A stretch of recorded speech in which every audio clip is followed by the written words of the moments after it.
You usually see Red Cross volunteers at major disasters, natural disasters and similar. But a new deal with the City of Toronto could see them getting involved in more local emergencies. Live to Natalie Duddridge with the agreement that could have the Red Cross lending a hand to city services more often. Natalie. Well, Roger, you may remember that huge fire here at 200 Wellesley a few years ago that forced more than 1,000 residents out of their homes. Now, that's just one example of where the Red Cross would step in to help. And what volunteers will be doing now is showing up to nearly all emergencies where people are displaced, whether it's 100 or just one person. Anything that we can do to help support that and help people get back into a network and get back into the social fabric of society.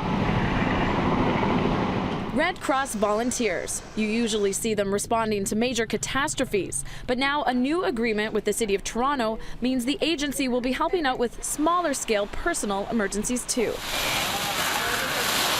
We've responded to rooming house fires. We've responded to a lot of the large-scale events, like during the ice storm. We set up shelters and reception centers with the City of Toronto.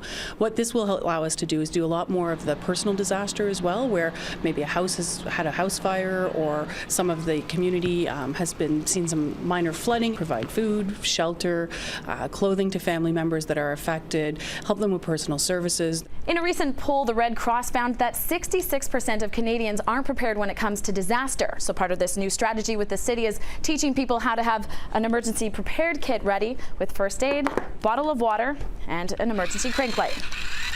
Any event that takes you away from your home that's unplanned is very, very challenging because you're missing that comfort of home.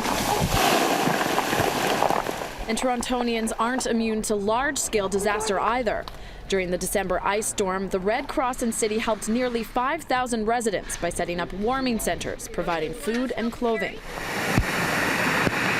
And volunteers also stepped in to help people who were caught up in that flash flood last summer. With this latest agreement, the Red Cross says they've trained 500 new volunteers who are ready to go across the GTA at a moment's notice. We're always on the phone there to support our local teams on the ground, whether it's through material supplies or through human resources, whether they need more people or more boots on the ground. Now, another thing the Red Cross says they'll be doing as part of this plan is filling containers and placing them around the city with emergency supplies, things like blankets and cots, so that if an emergency does happen last minute, they'll be ready to go at a moment's notice. At 200 Wellesley, I'm Natalie Duddridge. Back to the newsroom.